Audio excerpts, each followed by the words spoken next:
नमस्कार। सुबह 10 बजे के समाचारों में आपका स्वागत है। आपके साथ मैं हूं पूजा पांडे। सबसे पहले देखते हैं 20 बड़ी खबरें।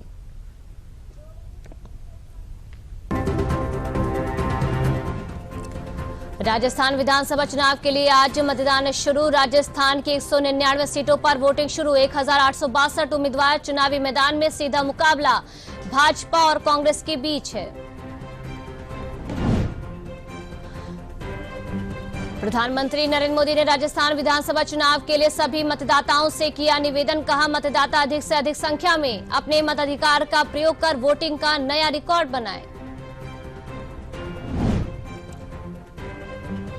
उत्तर प्रदेश सरकार आंगनबाड़ी केंद्रों में पंजीकृत बच्चों को पुष्टाहार की जगह गर्म पका भोजन उपलब्ध कराएगी। मुख्यमंत्री ने 75 जिलों के लिए हॉट कुक्ड मील योजना का किया शुभारंभ। प्रवर्तन निदेशालय ने निवेशकों के साथ धोखाधड़ी के आरोपी science city infra project private limited के खिलाफ कार्रवाई की तेज। प्रदेश के लखनऊ, वाराणसी, हरदोई स्थित ठिकानों पर ईडी का छापा। उत्तरकाशी में सिलक्यारा सुरंग में श्रमिकों तक पहुंचने के लिए सिर्फ 8 मीटर रह गया है। मशीन में आई खराबी के कारण हाथ से खुदाई कर श्रमिकों को निकालने का प्रयास जारी है। डीपफेक मामले में केंद्र सरकार ने गंभीरता दिखाते हुए सभी सोशल मीडिया मंचों को आए नियमों का सख्ती से पालन करने के निर्देश दिए हैं।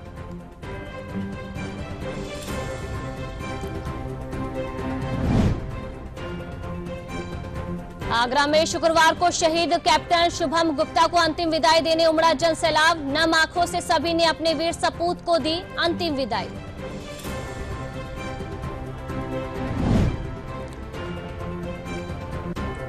प्रदेश के परिवहन राज्य मंत्री दयाशंकर सिंह ने बताया कि सर्दी में एसी बसों का किराया 10% कम करने का फैसला किया गया है। नई संशोधित दरें 16 दिसंबर से 28 फरवरी 2024 तक रहेंगी लागू। प्रदेश सतर्कता अधिष्ठान ने पूर्व विधायक मुकेश श्रीवास्तव के खिलाफ आय से अधिक संपत्ति अर्जित करने के आरोप में मुकदमा दर्ज किया है। मुकेश बहराइच जिले की प्रयागपुर सीट से कांग्रेस के निकट से चुने गए थे। मुख्यमंत्री योगी आदित्यनाथ ने प्रदेश के 35 जनपदों को आंगनबाड़ी भवनों की सौगात दी। उन्होंने 403 करोड़ की लागत से 3401 आंगनबाड़ी केंद्रों का शिलान्यास किया। सेना के उत्तरी कमान के प्रमुख लेफ्टिनेंट जनरल उपेंद्र द्विवेदी ने कहा, जम्मू कश्मीर में अशांति फैलाने के लिए पाकिस्तान अपने सेवानिवृत्त सैनिकों को आतंकी बनाकर भेज रहा है।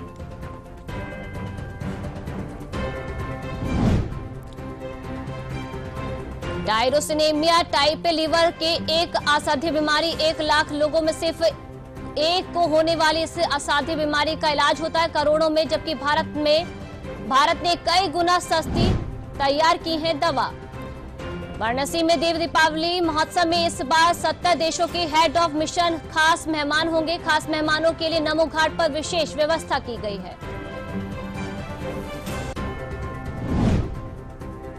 माध्यमिक शिक्षा परिषद उत्तर प्रदेश की ओर से आयोजित 2024 की हाई स्कूल व इंटर परीक्षा के लिए परीक्षा केंद्र निर्धारण ऑनलाइन प्रक्रिया के तहत प्रस्तावित परीक्षा केंद्रों की सूची निर्गत की गई है।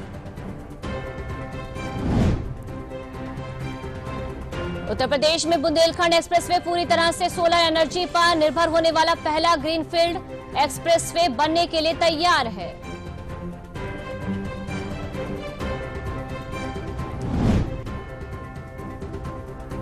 अलीगढ़ के जवाहर पार्क में मध्य प्रदेश में सागर निवासी हेमंत अहिरवार की टीम ने अपनी कला का प्रदर्शन कर सबको हैरान कर दिया।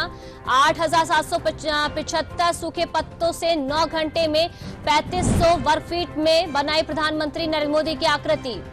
और आजमगढ़ में विकसित भारत संकल्प यात्रा कार्यक्रम का आयोजन। इस मौके पर एलईडी वैन के माध्यम से केंद्र सरकार विभिन्न जन कल्याणकारी योजनाओं की दी गई जानकारी। राजधानी लखनऊ पुलिस ने तेज रफ्तार स्पोर्ट्स बाइक चालकों और स्टंट करने वालों के खिलाफ कार्रवाई के साथ ही यातायात जागरूकता अभियान किया शुरू।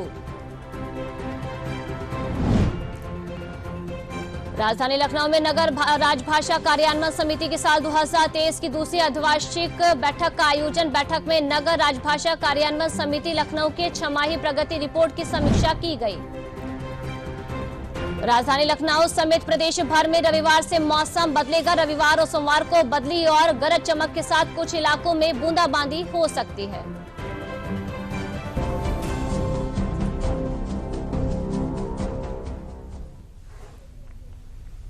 और अब समाचार विस्तार से। उत्तरकाशी में सिलक्यारा सुरंग में फंसे 41 मजदूरों को बचाने का अभियान सुचारू रूप से चल रहा है। 12 नवंबर से श्रमिक सुरंग में हैं। आज बचाव अभियान का 14वां दिन है। अभी तक की जानकारी के अनुसार बचाव दल करीब 45 से 46 मीटर अंदर सुरंग तक पहुंच चुके हैं। हालांकि कुछ बाधाओं के कारण अभियान प्रभावित हो रहा है। फंसे हुए श्रमिकों के लिए पाइपलाइन के जरिए भोजन, फल, पानी और दवाएं सुरंग में भेजी जा रही हैं। व्यवस्था यह भी बहुत अच्छी है कि श्रमिक बाहर आ जाएंगे तो उन्हें बेहतर मेडिकल सुविधाएं दी जा सके। बेहतर इलाज के लिए उन्हें ऋषिकेश में अखिल भारतीय आयुर्विज्ञान संस्थान ले जाने के लिए पर्याप्त संख्या में एम्बुलेंस तैयार रखी गई है। गंभीर स्थिति में पाए जाने पर श्रमिकों को एयरलिफ्ट करा के अस्पताल पहुंचाया जाएगा। इन सब के बीच खुद प्रधानमंत्री नरेंद्र मोदी राहत और बचाव कार्यों पर नजर बनाए हुए हैं।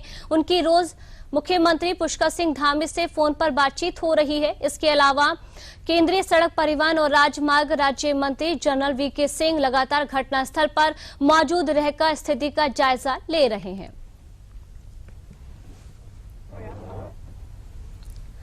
उत्तरकाशी में सिलक्यारा सुरंग में फंसे 41 मजदूरों को बचाने का अभियान अंतिम चरण में है। जहां ताजा जानकारी के लिए चलते हैं उत्तराखंड, जहां हमारे संवाददाता ओपी यादव के पास। ओम प्रकाश, क्या जो उम्मीद है वो जताई जा रही है श्रमिकों के बाहर निकलने को लेकर?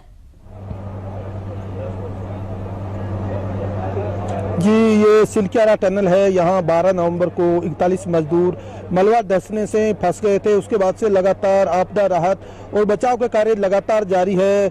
उम्मीदें बहुत नज़दीक पहुंच गई थी कि अभी ये कार्य देर रात पूरा हो जाएगा, लेकिन सबसे बड़ी चुनौती इसके सामने फिर से आ गई। जो ओगर मशीन है उसकी जो कटर है वो आयरन रोड में फंस गया। इस वजह से देर रात्रि ये काम रुक गया और पूरी रात इसी को निकालने की कोशिश करते रहे, लेकिन हालांकि ओगर मशीन अभी निकाल नहीं पाए। इसलिए अधिकारियों ने उच्च स्तरीय बैठक की और बैठक करने के बाद निर्णय लिया गया कि हमें इस वर्टिकल ड्रिलिंग को आगे बढ़ाना चाहिए। तो जो मेरे पीछे जो पहाड़ी दिख रही है, इस पहाड़ी के ऊपर वर्टिकल ड्रिलिंग के लिए बॉर्डर रोड ऑर्गेनाइजेशन ने 1150 मीटर का रास्ता बना रखा है और उसी रास्ते पर आज भोर सुबह तकरीबन 5-6 गाड़ियां जो ड्रिलिंग करेगी वर्टिकल, उनको ऊपर पहुंचाया जा रहा है और इसके साथ ही 35 मजदूर रास्ता क्लियर करने के लिए ऊपर भेजे गए हैं। तो उम्मीद की जाती है कि आज दोपहर तक जो कंपनी है वह नवयुगा और ट्रेंथलेस कंपनी, उसकी जो हाई लोडेड मशीनें हैं जो वर्टिकल ड्रिलिंग करने में एक्सपर्ट और अंतर्राष्ट्रीय क्षमता रखती हैं, वो मशीनें दोपहर तक वहां पहुंच जाएंगी और उसके बाद वर्टिकल ड्रिलिंग का काम शुरू किया जाएगा। ये बचाव अभियान काफी तेजी से चल रहा है, लेकिन सबसे बड़ी समस्या इसमें हॉरिजॉन्टल ड्रिलिंग में आने की वजह से ये काम बाधित हुआ है और दूसरे ऑप्शन पे जो भी एक्सपर्ट्स हैं उन्होंने विचार किया है। तो उम्मीद की जाती है कि जब वर्टिकल ड्रिलिंग की जाएगी तो इसमें यह भी ध्यान रखा जाएगा कि जो हिमालयन पहाड़ है, बड़े नाजुक और संवेदनशील पहाड़ होते हैं, तो ड्रिलिंग के दौरान कहीं मलबा नीचे गिर के वापस न धंस जाए, इसलिए इस चीज को ध्यान में रखते हुए इसको धीरे धीरे काम किया जाएगा। तो उम्मीद की जाती है कि कार्य प्रगति पर रहेगा, लेकिन इसमें अभी समय लग सकता है।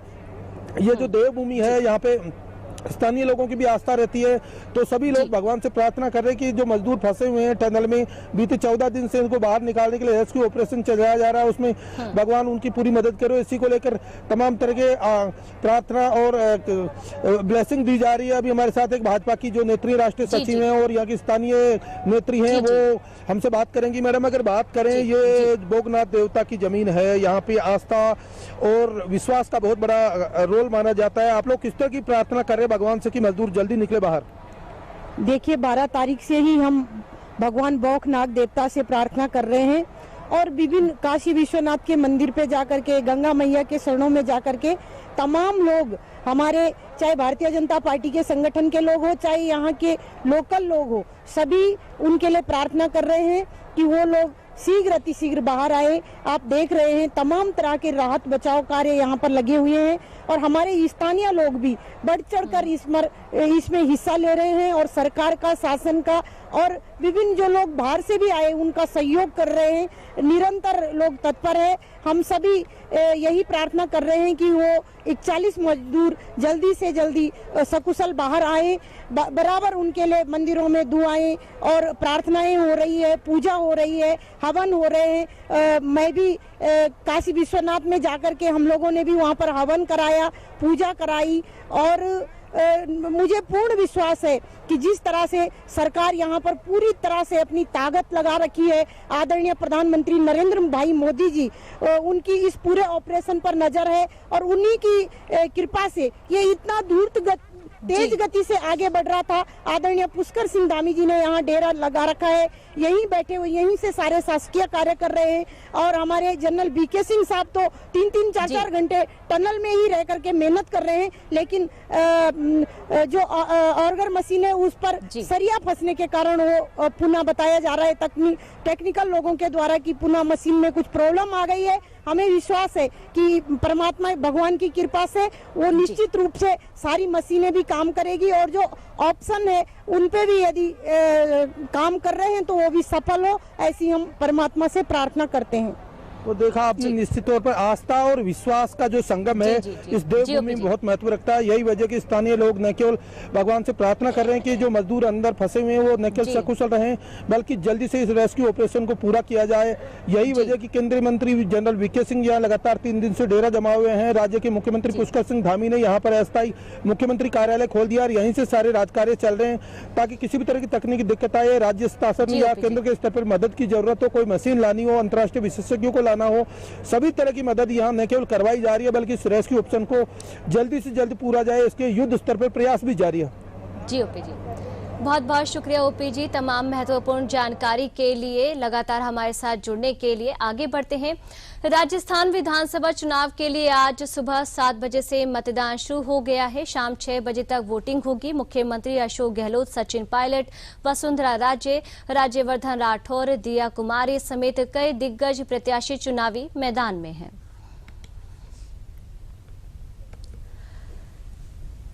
हाल के दिनों में इलाहाबाद हाईकोर्ट ने उत्तर प्रदेश सरकार को श्री बांके बिहारी मंदिर के कॉरिडोर के निर्माण को हरी झंडी दे दी और अब श्री बांके बिहारी कॉरिडोर के निर्माण का रास्ता साफ हो गया है।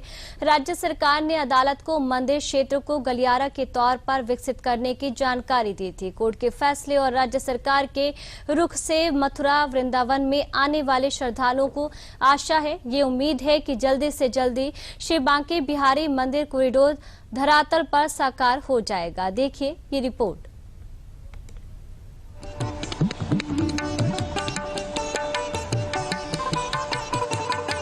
मथुरा और वृंदावन पर्याय हैं भगवान श्री कृष्ण और राधा के। वहीं मथुरा में श्री कृष्ण जन्मभूमि और वृंदावन में श्री बांके बिहारी का मंदिर सर्वाधिक श्रद्धा का केंद्र है। श्री बांके बिहारी मंदिर में दर्शन के लिए हर रोज हजारों की भीड़ आती है, लेकिन दर्शन के लिए भीषण धक्का मुक्की और घंटों की जद्दोजहद। अब ये स्थिति ज्यादा दिनों तक नहीं रहने वाली। इलाहाबाद हाईकोर्ट के हालिया फैसले के बाद से राज्य सरकार द्वारा प्रस्तावित श्री बांके बिहारी कॉरिडोर बनाने का रास्ता साफ हो गया है। श्री बांके बिहारी मंदिर में वर्तमान समय में बमुश्किल 1000 श्रद्धालु एक समय में दर्शन कर पाते हैं। प्रस्तावित गलियारा बनने से दर्शन आसान होगा, साथ ही साथ मंदिर की छटा भी मनोहारी होगी।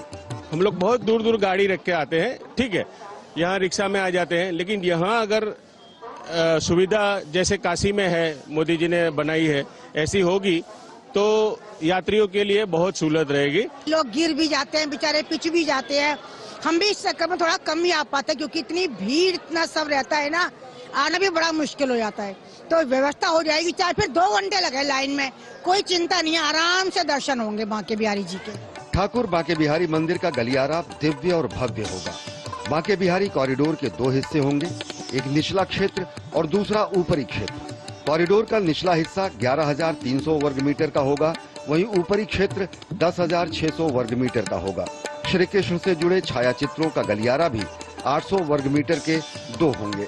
कॉरिडोर के ऊपरी क्षेत्र में प्रतीक्षालय, परिक्रमा क्षेत्र, सामान घर, शिशु देखभाल गृह, चिकित्सा क्षेत्र, वीआईपी रूम का निर्माण किया जाएगा।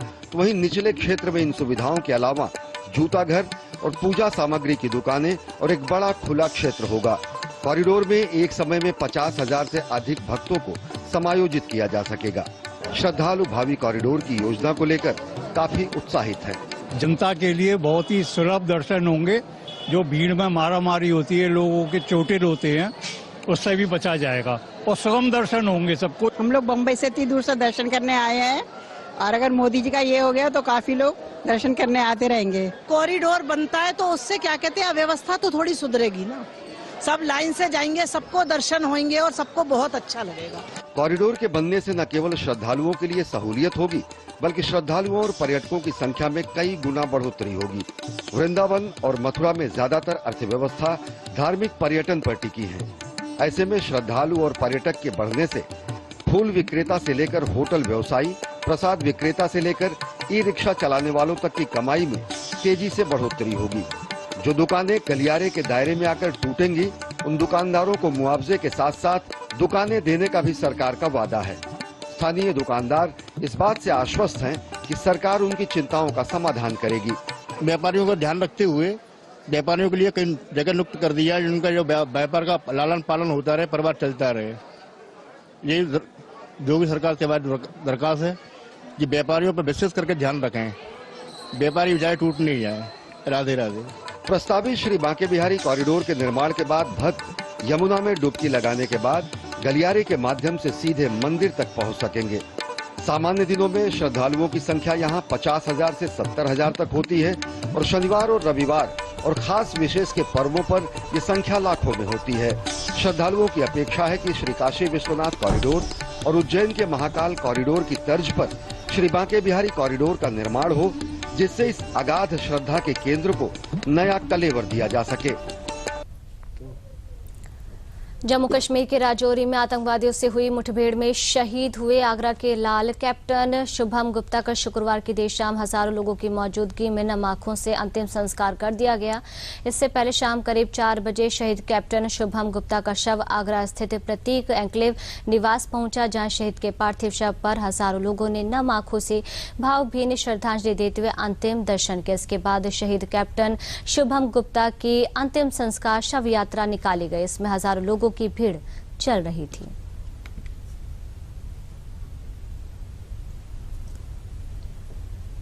शुभम गुप्ता को हम सब प्रदेश के 25 करोड़ लोगों की तरफ से श्रद्धांजलि अर्पित करते, श्रद्धा सुमन अर्पित करते हैं। उनके पिताजी बसंत गुप्ता जी हमारे पुराने मित्र हैं और आज इस दुख की घड़ी में हम पूरे परिवार के साथ खड़े हैं। शुभम गुप्ता जी वीरगति को प्राप्त हुए हैं, उनकी शहादत व्यर्थ नहीं जाएगी। भारत माता का मस्तक उन्होंने ऊंचा रखा है और इसका जो चिन्हित करके जिन लोगों ने इस प्रकार की घटना का अंजाम दिया है, आप देखिएगा शीघ्र ही आपको परिणाम मिलेगा। राजौरी आतंकवादियों से मुठभेड़ में हमारे देश के लाल और खासतौर से आगरा का बेटा शुभम गुप्ता जो कैप्टन रैंक पर थे, उन्होंने अपने अदम्य साहस, शौर्य और वीरता का परिचय देते हुए शहीद हुए हैं। पूरे देश को दुख भी है और गर्व भी है और आगरा का लाल है तो निश्चित तौर से हम सब लोग बहुत दुखी भी हैं। कई बार ये भी लगता है कि ये लोग ना हों तो हम भी सुरक्षित नहीं हैं। ईश्वर उनको अपने चरणों में जगह दे, पूरे उनके परिवार नहीं पूरे शहर को इस दुख सहन करने की क्षमता दे। यहाँ रुकते एक छोटे से ब्रेक के लिए।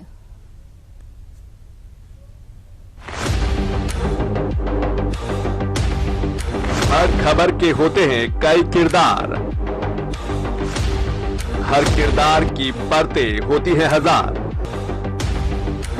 हर परत की पीछे की छिपी खबर देखिए सोमवार से शुक्रवार बिग न्यूज बिग एनालिसिस शाम 6:30 बजे दूरदर्शन उत्तर प्रदेश पर। देश और प्रदेश की बात रफ्तार के साथ, दुनिया हो या कारोबार, खेल में हर जीत और हार, सेलिब्रिटी हो या सिनेमा, हर खबर पर दूरदर्शन की नजर। देखिए फटाफट खबरों का शो सुपर फास्ट 100 रोजाना दोपहर 12 बजे सिर्फ दूरदर्शन उत्तर प्रदेश पर।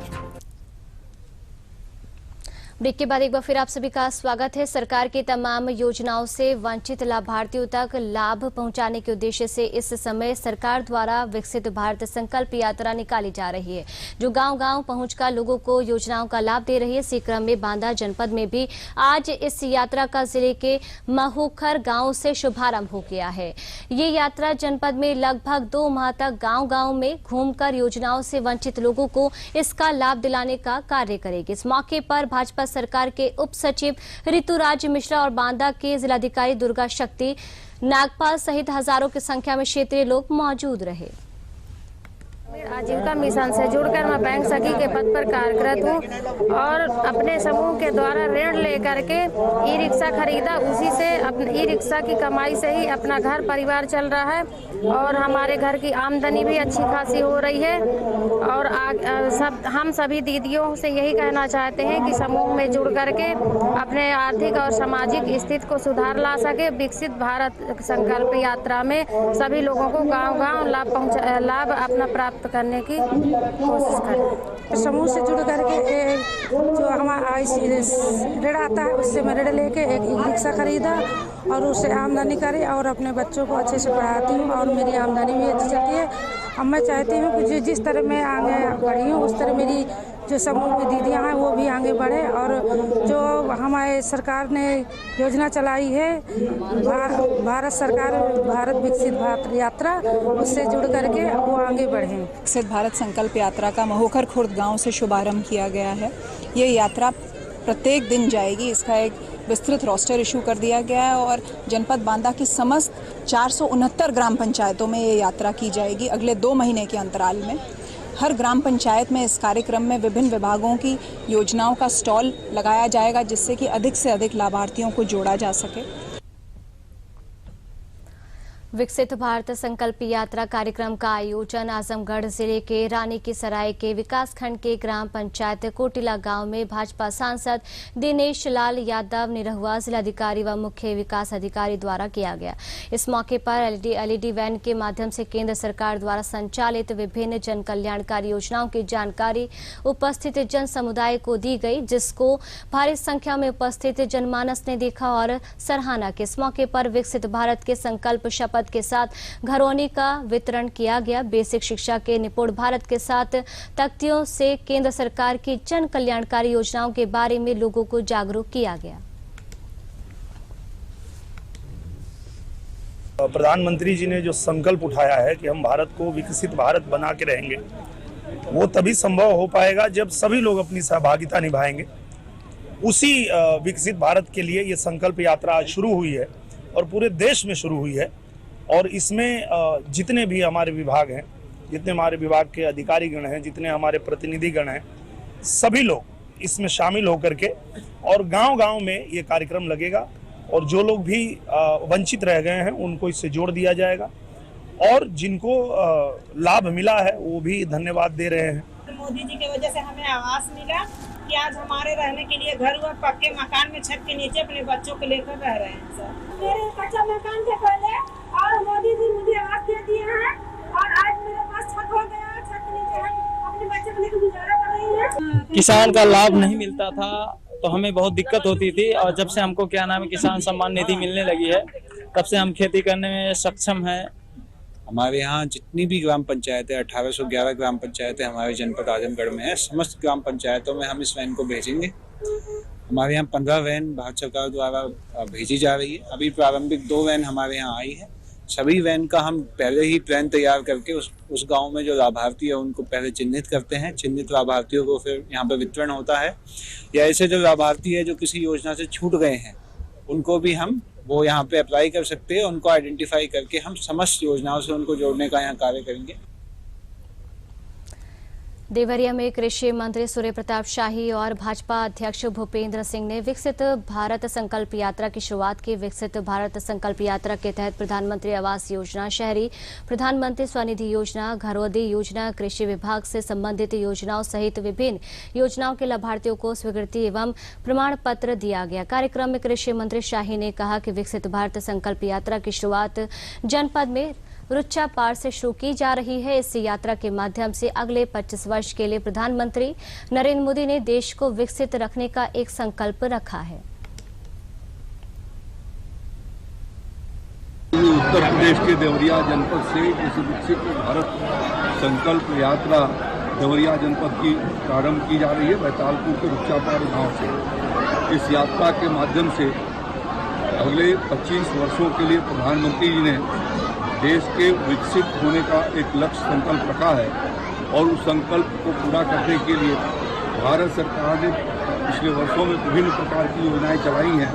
उज्ज्वला गैस योजना, प्रधानमंत्री आवास योजना, स्वच्छता कार्यक्रम के अंतर्गत शौचालय बनाए जाने का कार्यक्रम। सोनभद्र जैसे पहाड़ी और दुरूह अंचलों में रहने वाले गरीब परिवारों के लिए सरकार द्वारा चलाई जा रही जन कल्याणकारी योजनाएं उनके जीवन के लिए वरदान से कम नहीं है। जहां विकसित भारत संकल्प यात्रा के दौरान इन लोगों ने जो अपने जीवन में बदलाव की कहानी सुनाई वह उनकी अपनी ही जुबानी है। सिदुरिया के रहने वाले किसान अवधेश पांडे ने बताया कि जरूरत के समय नकद पैसे के लिए साहूकारों का चक्कर लगाना पड़ता था, किंतु किसान सम्मान निधि उनके लिए एक बड़ा सहारा बना। उनका ये भी मानना है कि ये पैसा भी ठीक उसी समय आता है जब हमें खेती में उसकी जरूरत होती है। ग्रामीण अंचलों में ईंधन के लिए जंगल जंगल भटकने वाली महिलाओं का मानना है कि पूरी जिंदगी धुएं में गुजर गई, लेकिन उज्ज्वला योजना ने तो पूरी जिंदगी ही बदल दी। अब तो जब चाहे उसी मुताबिक भोजन तैयार कर लेते हैं और धुएं से पूरी तरह निजात भी मिल गई है।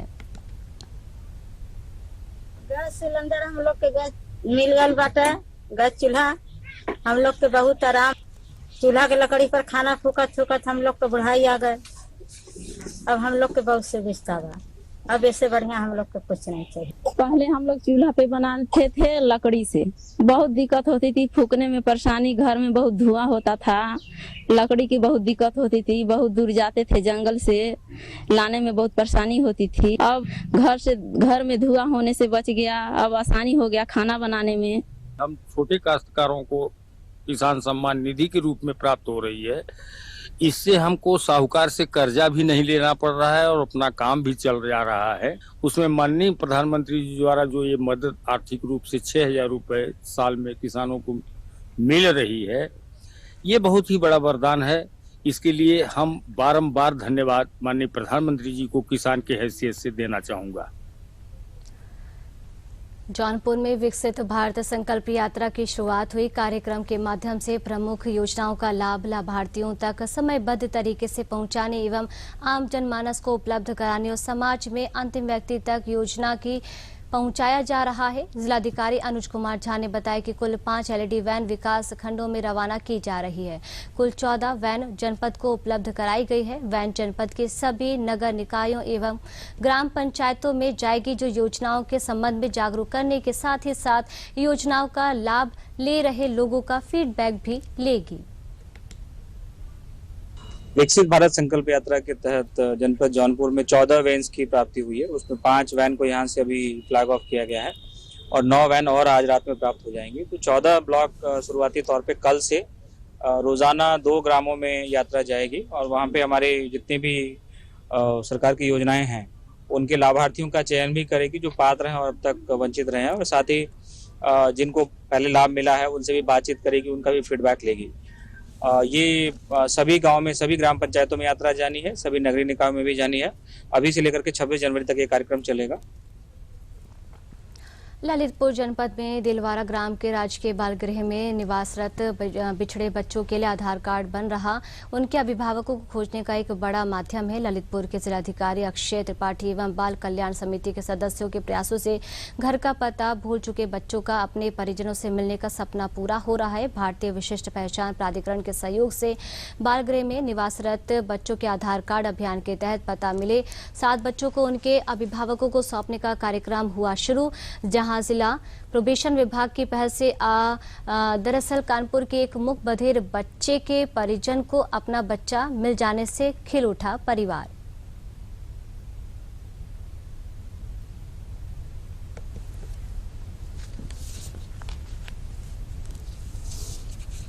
सर ये 3 साल से लापता है। उसके बाद जिला अधिकारी के द्वारा ये बच्चा मुझको प्राप्त हुआ है और उसके बाद फिर अब घर लेके जा रहे हैं सर। जी सर, बहुत ढूंढा सर, थाने में रिपोर्ट लिखाई सर, उसके बाद गुमशुदगी का लिखाया सर, उसके बाद कामयाबी नहीं मिली। तो मतलब समाचारों में मेरे साथ फिलहाल के लिए इतना ही। नमस्कार।